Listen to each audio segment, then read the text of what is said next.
Mardi 12 août 2025, mesdames, messieurs, il est 13h, c'est l'heure des informations de la mi-journée que nous ouvrons par la politique.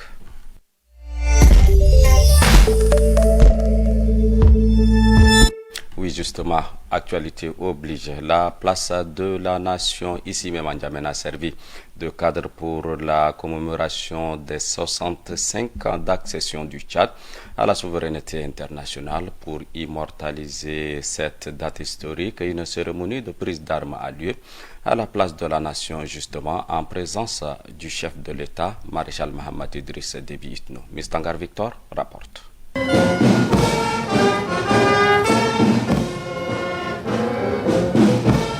Le 11 août 1960, le drapeau du Tchad a été hissé et le peuple en liesse. C'est le jour de l'indépendance. Une date gravée dans la mémoire collective des Tchadiens. Ce jour-là, le pays accédait à la souveraineté internationale, tournant ainsi une page de l'histoire douloureuse pour en écrire une autre, celle d'un État libre et indépendant. 65 ans plus tard, les couleurs nationales flottent encore avec fierté, rappelant les sacrifices consentis pour cette liberté. Ce matin, à la place de la nation, cœur symbolique de la République, s'est paré de ses plus beaux atours pour accueillir le défilé militaire. Le tricolore flotte au vent, la tribune présidentielle prête à accueillir les invités. Aux premières lueurs du jour, la capitale a pris un air solennel, rythmé par le déploiement d'un impressionnant arsenal militaire et la mise en place des différentes unités prêtes pour le grand défilé commémoratif. À 10 heures, le chef de l'État, dans sa tenue de maréchalat, balaie des regards les soldats, gendarmes, policiers, pompiers, tous alliés impeccablement pour donner le ton au défilé. Comme le veut la tradition, le défilé militaire ouvre la cérémonie. Les différents détachements des forces de défense et de sécurité ont défilé dans une synchronisation parfaite avec une stricte discipline pour apporter une touche à cette journée d'accession à la souveraineté nationale. Un moment marquant encore est le passage des troupes spéciales. Leur allure, leur équipement moderne et leur silence impressionnant ont captivé l'assistance. Parmi ces invités, les anciens combattants ont été ovationnés. Leur courage et leur loyauté continuent d'inspirer les nouvelles générations. Un impressionnant dispositif militaire a été déployé pour l'occasion. Véhicules blindés, chars de combat, unités motorisées, artillerie et moyens aériens. Tout un arsenal présenté au public, symbole de la capacité du Tchad à défendre ses frontières et assurer la sécurité des personnes et de leurs biens. Le ciel de N'Djamena s'est lui aussi invité à la fête. Les hélicoptères de combat et avions militaires ont survolé la place de la nation, offrant un spectacle aérien salué par les applaudissements nourris de la foule. Sous un soleil éclatant, les milliers de citoyens ont assisté à la cérémonie. Pour eux, ce 65e anniversaire n'est pas seulement une fête, mais un rappel de l'histoire et une promesse pour l'avenir. 65 ans après l'indépendance, le Tchad continue d'écrire son histoire. Entre défis à relever et espoir à nourrir, cette journée du 11 août 2025 restera gravée comme une nouvelle page du livre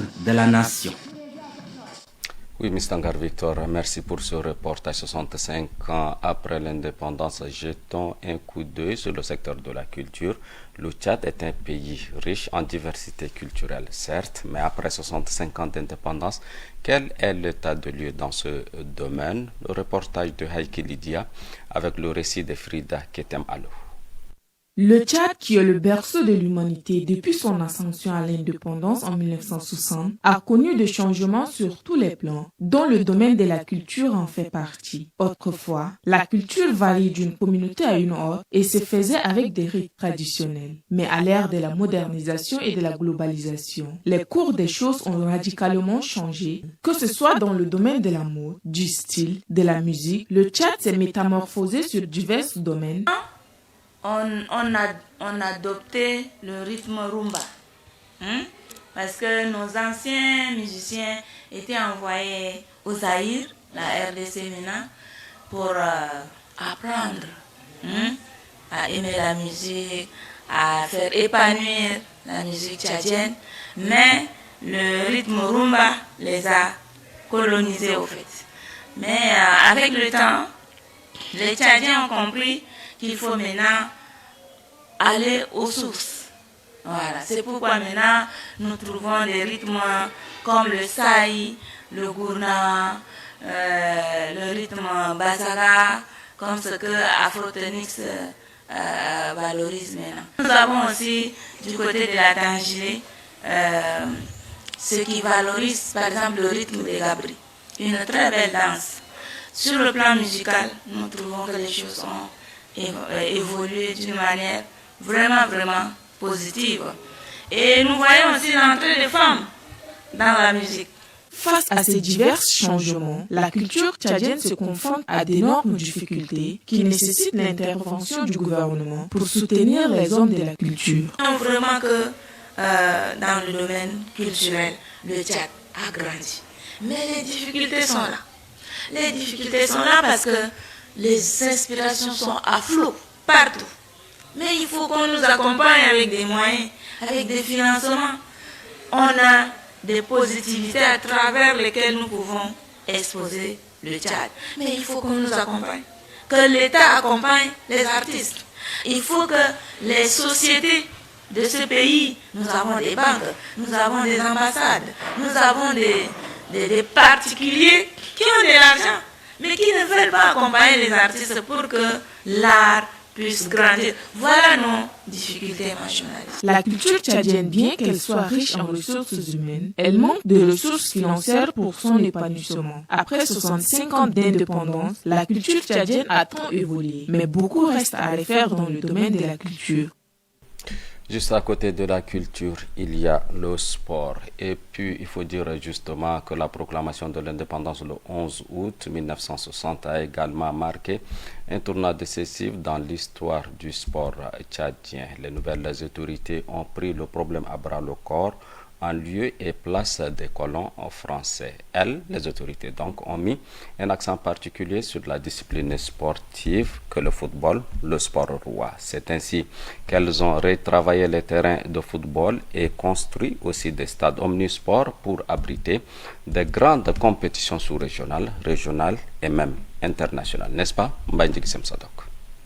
Au lendemain de l'indépendance, le nouveau gouvernement a décidé de construire ses propres infrastructures sportives, notamment des stades et des terrains, même si cela a été lent et inégal. Il faut rappeler qu'il a mis en place des fédérations sportives nationales pour organiser et promouvoir la pratique de divers sports, ainsi que les participations du pays aux compétitions internationales. Il a participé aux Jeux africains et les compétitions sportives. L'indépendance a permis de mettre en avant le sport tchadien, de valoriser les talents locaux et de promouvoir l'identité nationale à travers le sport. Le football est resté et restera le sport roi au Tchad et de nombreux joueurs tchadiens ont évolué dans les clubs européens, notamment en France. Parlons de défis et contraintes. Le Tchad a rencontré des difficultés dans le développement de son sport, notamment en raison de problèmes économiques, politiques et sociaux qui ont affecté les infrastructures dans la formation. Exemple concret, Namatingé Tokom, cet ancien footballeur tchadien a évolué au club Paris Saint-Germain. Un exemple de réussite des joueurs tchadiens à l'étranger. La Fédération tchadienne de football association, elle est l'organe dirigeant du football au Tchad, chargé d'organiser les compétitions et de gérer la sélection nationale. En résumé, l'indépendance a été un moment clé pour le sport tchadien, permettant la création de l'équipe nationale, les SAO. Cependant, des défis importants persistent, notamment en termes de développement des infrastructures et des structurations du sport à tous les niveaux. Éducation sexuelle responsable afin de prévenir les grossesses non désirées. Les prix des denrées alimentaires de première nécessité ont doublé, voire triplé sur les différents marchés de la place. Ceci a un impact sur le panier de la ménagère. Une situation très difficile pour les consommateurs. Mila même Tolum Dumde Sudouane avec le récit de Kodjima Djibetibana Wartons. Les prix des produits de première nécessité explosent dans tous les marchés de la capitale. Malgré l'intervention récente du ministre en charge du commerce, ce dernier avait interpellé les opérateurs économiques afin qu'ils baissent les prix. Mais cette descente sur le terrain n'a rien changé. La situation reste intenable pour les consommateurs qui n'ont que leurs larmes pour pleurer. Quelques citoyens s'expriment. Nous, on n'a pas d'argent. Toutes choses, on l'augmente. Les gens souffrent beaucoup. Il faudrait qu'on diminue le prix au marché. Parce que tout est cher. Même le riz. Le riz, avant c'était à 50, maintenant c'est à 80, 90. Mais si tu n'as pas l'argent, tu vas louer, tu vas acheter les scolarités des enfants. Tout ça là, tu vas t'en sortir comment? Nous, en tant que citoyens, est-ce qu'on a une proposition? On n'a pas une solution. La seule personne ou seule institution qui est habilitée à réglementer l'inflation, c'est l'État. Mais du moment où l'État est incapable de régler l'inflation des prix sur le marché, il n'arrive pas à contrôler les prix des denrées alimentaires sur le marché, qu'est-ce que ça peut donner? On ne peut que vivre de la charité de jour au lendemain. Mais si on le demande en tant que citoyen, je pense que l'État peut mettre fin à ces choses. Cette flambée est alimentée par certains commerçants voreux qui spéculent sur les produits de base tels que le maïs, le riz, le haricot, l'huile végétale et le blé. Les ménages ne savent plus à quel sein se vouer. L'accès à la nourriture devient de plus en plus difficile, suscitant une vive inquiétude. Il est essentiel que les autorités et les opérateurs économiques travaillent de concert pour réguler les prix. La mise en place d'une brigade de contrôle des prix s'impose pour empêcher les commerçants spéculateurs de profiter de la crise et maximiser leurs bénéfices. Le gouvernement devrait également investir dans le domaine de l'agriculture, l'une des mamelles de l'économie nationale, afin de stabiliser les prix et garantir une sécurité alimentaire durable. Des subventions ciblées aux ménages vulnérables pourraient les aider à accéder aux produits de base. Cette situation soulève de nombreuses préoccupations parmi les citoyens qui luttent pour satisfaire leurs besoins essentiels. Il est regrettable de constater que certains commerçants augmentent les prix sous le regard impuissant des autorités. Merci Sidoine et Hortense pour ce reportage. Toute autre chose à présent de nos jours, l'Internet revêt une importance capitale. Rien ne peut se faire sans Internet. Cependant, bien que l'Internet soit un outil de communication incontournable, il a aussi des inconvénients. Il s'agit entre autres du cyberharcèlement, l'usurpation d'identité. N'est-ce pas? Kos Gadjimbaye Njena de Anastasie et Grayo Félicité. L'utilisation excessive de l'Internet, bien que nécessaire dans le domaine de la formation, peut entraîner sans que l'on ne se rende compte à des déviations désastreuses causées par cet outil de communication. Il faut noter que les réseaux sociaux sont devenus de nos jours un moyen de distraction, en même temps une occasion de proférer des injures et d'incitations, chose qui les éloigne de leur rôle utilement premier, celui d'informer. Les jeunes gens souvent se donnent à poster et propager des vidéos pornographiques. Cet élan contribue négativement à la déchirure du tissu social, de contribuer à la consolidation de la société. L'utilisation de l'Internet devrait offrir des opportunités en faveur des développements au lieu de passer le clair de son temps à poster des choses qui blessent les consciences. Les réseaux sociaux dans leur essence sont une innovation, mieux une facilité offrant diverses pistes plus à des troubles sociaux. L'on constate que les réseaux sociaux ont impacté durement le comportement vestimentaire d'une partie de notre société. La négativité, on peut dire que la plupart de la jeunesse utilise beaucoup des Android, mais ils ne connaissent pas l'importance. Vous voyez un peu, non? Ils sont là, par exemple, les TikTok, les vidéos qui sont en ligne, là, ils sont là, ils suivent. Alors que dans le réseau, il y a beaucoup de choses qu'on peut découvrir et que ça peut aider beaucoup la jeunesse. Pour un étudiant, tu peux chercher des bourses, des choses qui vont t'aider là-bas. Même il y a des cours même en ligne. Ouais, non. C'est ça qu'on doit chercher, c'est ça l'avantage. Donc ces impacts peuvent être la délinquance, par exemple, se former à être un bandit, ou encore se former, ou encore faire collecter les idées, ou encore la manière de faire pour des personnes qui ne sont même pas bien intentionnées, maintenant pour pouvoir alors apprendre ce qu'ils font. Et maintenant, ils font leur propre culture. Dans un monde en pleine mutation, les réseaux sociaux peuvent être l'une des opportunités d'accès aux informations, d'une part, et d'autre, aux compétences professionnelles. Il est alors essentiel d'en faire bon usage en vue de ne pas se laisser emporter et manipuler par ces effets dévastateurs.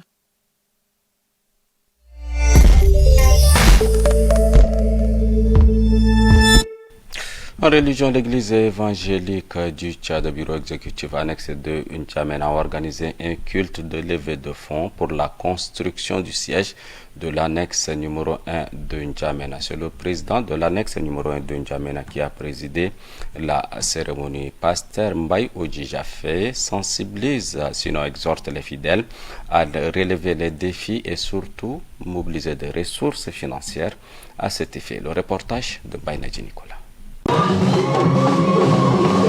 C'est dans une ambiance de bon enfant que les fidèles de l'église évangélique du Tchad, annexe numéro 1 de N'Djamena, ont célébré ce culte de levée de fonds pour la construction du bureau de l'annexe de N'Djamena. Les différentes chorales et groupes constituants ont adressé à Dieu des chants de louange et actions de grâce pour mobiliser la communauté de l'EIT annexe de N'Djamena à s'engager et contribuer au projet de construction du bureau de l'annexe de N'Djamena. Le président de l'annexe de N'Djamena, le pasteur Mbaye Odjijafé, dans son allocution, lance un appel aux fidèles de l'église évangélique de répondre à l'appel de Dieu qui concrétise peu à peu l'investissement de leur foi pour la construction du bureau de l'annexe. Depuis le 26 février 2022, nous nous sommes engagés dans un projet de construction qui transformera notre capacité à servir Dieu et notre communauté. Ce bâtiment qui abritera à la fois des bureaux, un centre d'accueil et un espace de formation est bien plus qu'un simple projet mobilier. La coordination du développement de la dite annexe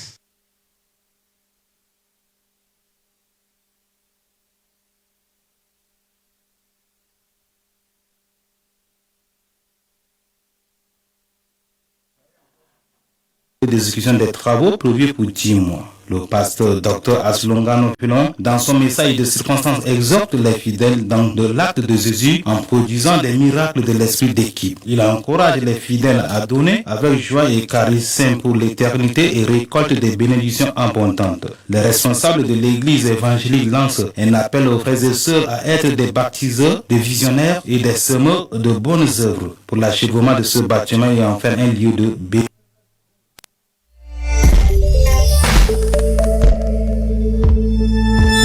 Faisons un détour hors de nos frontières avant de nous séparer. Le Rwanda a jugé ce 11 août 2025 inacceptable les récentes accusations du Haut-Commissariat des Nations Unies aux droits de l'homme, selon lesquelles l'armée rwandaise a soutenu le groupe M23 dans les tueries des civils, ayant fait au moins 319 morts en juillet dans l'est de la RDC, République démocratique du Congo. Le récit de Koinito Jacques Jeannette.